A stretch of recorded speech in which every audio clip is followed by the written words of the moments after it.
Hi, I'm David Jolly. SCRAM refers to an ankle bracelet that reads alcohol in sweat glands on the skin. In Bellingham, the court uses a local company called Friendship Diversion Services, otherwise known as FDS.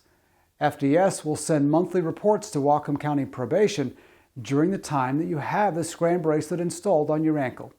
And one more thing about Bellingham. Should you be placed on home detention following the completion of your DUI case, it's likely that you will need to keep the SCRAM bracelet on until you've completed the home detention. This is more in cases where the individual has a prior DUI. This means you'll need two ankle bracelets, the SCRAM and the home detention bracelet, until home detention has been completed. It's absolutely necessary that you do not consume alcohol while on SCRAM, and I might add, treat this device very carefully.